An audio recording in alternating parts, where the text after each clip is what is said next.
Okay, just to confirm, you see my slides, right? I mean, it's a weird system. I have no way of checking what you see, so just wanted to double check. Okay, good.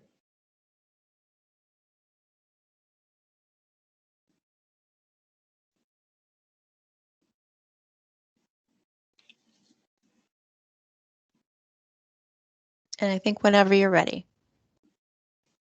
Okay, so let me start then. Thank you so much, everybody, for joining in, and thanks, Kathleen, for the invitation. So today I'm going to talk about modeling, mathematical modeling and analysis of information propagation. And I will mainly talk about two separate works. One is about information propagation over multi-layer networks that motivated this title. And I will also talk about a more recent work from our group that will be about information spread with multiple strains of information and as information mutates throughout the transmission process. My name is Osman Yagan. I'm an associate research professor of electrical and computer engineering at Carnegie Mellon. And the work that I'm going to present today is joined with a number of people: Yong Zhuang, Rashad Elitrebi, Virgil Gligor, Kathleen Cardi, and Vince Bloor. And the work is supported throughout the years by mainly the Army Research Office and the National Science Foundation. So let me start with the motivation. Throughout the talk, I will give two aspects of a spreading process. I will talk mainly about viral spreading as well as information spreading. And you will see that the models that we use typically are good for both types of processes, but when appropriate, we will also distinguish, of course, between the two dynamics. And this is an important problem, of course, on both dimensions. We are going through the pandemic. Still, unfortunately, the spread of the novel coronavirus started more than a year ago, affected pretty much everyone in the world. On the other application of this work, we can talk about information spread through social media and through other platforms, which now leads to maybe spread of misinformation and causes undesirable events, extremism, hate, and so on and so forth, which is the more relevant, perhaps, application for this particular summer institute. So before we start about the specifics, let me just try to explain where I stand, like what type of work I do in these fields. The work we do is usually based on mathematical modeling. We like to be able to create a formal model of the spreading process, also a formal model of the contact network over which the spreading is taking place.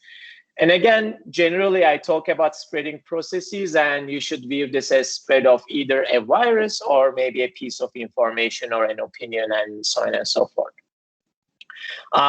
We, again, come from maybe a different background to some of the perhaps other participants in this conference. I come from an engineering background, so usually I like to model things, have formal models of these spreading processes.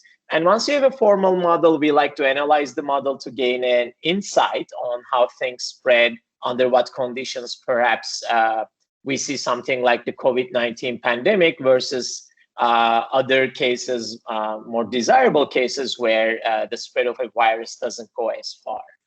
And once we have a good model, a good understanding of the process, the usual follow-up to that is to develop strategies, almost to engineer the spreading process. Maybe if there are variables that we can control, how we can optimally do that so that perhaps we stop the spreading. Or you could also think of course, applications where you want to enhance as much as possible the spreading process. If it is a marketing campaign and you like as many people to know as possible about your idea, your product, and so on and so forth, there the goal in terms of optimization is, of course, to reach as many people as possible.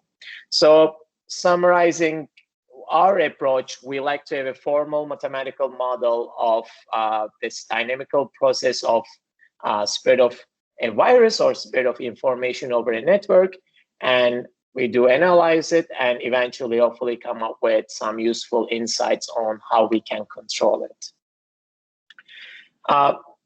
One distinction maybe from the literature about maybe 10, 20 years ago is that we are emphasizing the fact that the spreading is happening over a network.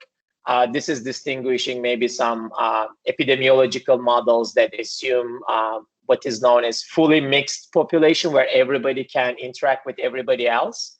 But we are emphasizing the fact that most spreading events happen over a specific contact network, and the topology of this network plays an important role in understanding maybe how far the spreading event will go, and again, also in controlling the spreading event. One example, a quick one before maybe getting into the details of our contributions, is that when the COVID-19 pandemic hit, one of the main things the authorities did, if you remember, was to maybe close the schools or launch stay-home orders. And you could view this as an attempt to control the contact network over which the disease can propagate.